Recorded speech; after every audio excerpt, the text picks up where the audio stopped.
প্রিয় বন্ধুরা, আমার চ্যানেলের পক্ষ থেকে জানাই স্বাগতম। আজকে এই ভিডিওতে এমন কিছু গুরুত্বপূর্ণ কথা বলবো, তাই ভিডিওটি শেষ পর্যন্ত দেখুন আর আমার চ্যানেলটি সাবস্ক্রাইব করে পাশে থাকুন। ধন্যবাদ। মানুষের জীবনে এমন একটি প্রশ্ন বারবার ফিরে আসে, আমি এত কষ্ট করছি, এত প্রার্থনা করি, তবুও কেন আমার ইচ্ছা পূরণ হচ্ছে না? কেন আমরা যা চাই তা সব সময় পাই না? কেন কখনো কখনো মনে হয় জীবনের দরজা যেন আমাদের সামনে এসে বন্ধ হয়ে যায়? এই প্রশ্নগুলো নতুন নয়। সুযোগে সুযোগে মানুষের একই কষ্ট, একই অস্থিরতা, একই হতাশা মধ্যে নিয়ে গেছে। আর এই জায়গাতে শ্রীকৃষ্ণের বাণী আমাদের নতুন করে ভাবতে শেখায়। তিনি আমাদের বুঝান, সব না পাওয়ার ব্যর্থতা নয়, সব বন্ধ দরজা অভিশাপ নয়, আর সব দেরি দুর্ভাগ্য নয়। অনেক সময় না পাওয়া, অপেক্ষা করা বা বাধার সম্মুখীন হওয়ার আমাদের জীবনের জন্য আশীর্বাদ হয়ে ওঠে। আজ আমরা এমন কিছু সত্য নিয়ে কথা বলবো যা আপনার মনকে শান্ত করবে, চিন্তাকে পরিষ্কার করবে, আর হয়তো জীবনের প্রতি আপনার দৃষ্টিভঙ্গিতেই বদলে দেবে। যদি কখনো মনে হয়ে থাকে ভগবান কি আমাদের কথা শোনেন না, তাহলে আজকে এই আলোচনা আপনার জন্য। সব ইচ্ছা পূরণ না হওয়ার আশীর্বাদ হতে পারে।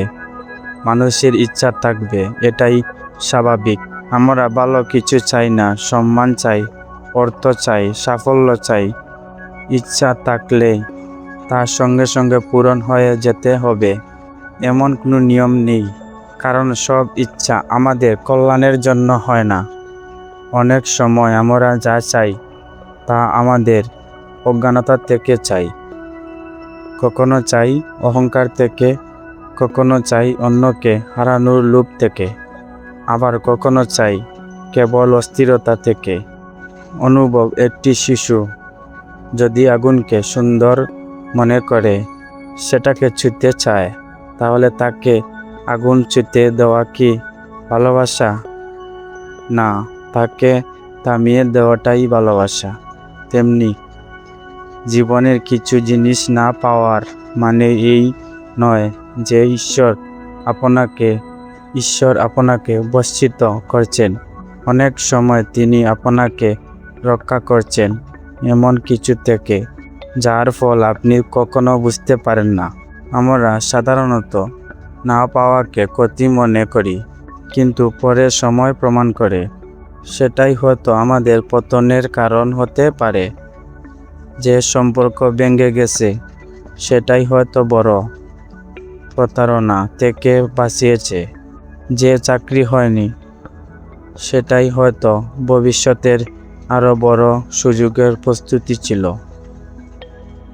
যে স্বপ্ন ভেঙে গেছে সেটাই হয়তো আপনার প্রকৃত পথের ফিরিয়ে এনেছে। তাই সব সময় মনে রাখবেন, ঈশ্বরের নীরবতা মানে অস্বীকার নয়। কখনো তা সুরক্ষা, কখনো তা প্রস্তুতি, কখনো তা সঠিক সময় অপেক্ষা। 2, অন্যের সঙ্গে তুলনা করাই অশান্তির বড় কারণ। আজকের পৃথিবীর মানুষ নিজের জীবনের চেয়ে অন্যের জীবন বেশি দেখে। কে কোথায় গেল, কার কত টাকা, তার কত সাফল্য, কার সম্পর্ক কেমন, এসব তুলনা করতে করতে আমরা নিজের শান্তি নিজেই নষ্ট করি। শ্রীকৃষ্ণ শিক্ষা খুব স্পষ্ট। প্রত্যেক মানুষের পথ আলাদা, প্রত্যেক আত্মার যাত্রা আলাদা, প্রত্যেক কর্ম, সময়, পরীক্ষা, প্রাপ্তি সব আলাদা। আপনি যদি একটি আম গাছকে দেখে বলেন, নারকেল গাছ কেন এত ধীরে বড় হচ্ছে, তাহলে সেটা কি যুক্তিগত হবে? না, তাদের প্রকৃতি আলাদা।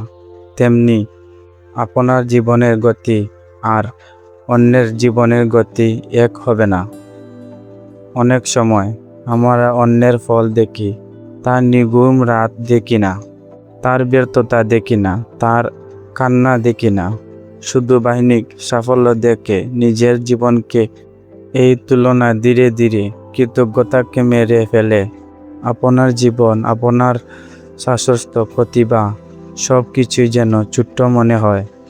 কিন্তু সত্য হলো মানুষ কখনো নিজের পথে মন দেয় না, তখনই সে এগোয়। আর যখন অন্যের পথে তাকিয়ে থাকে তখন সে থেমে যায়।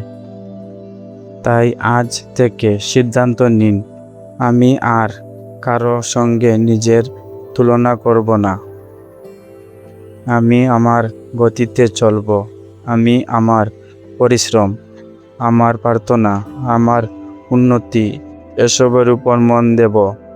কারণ শান্তি আসে তুলনায় নয়, আত্মজ্ঞান থেকে।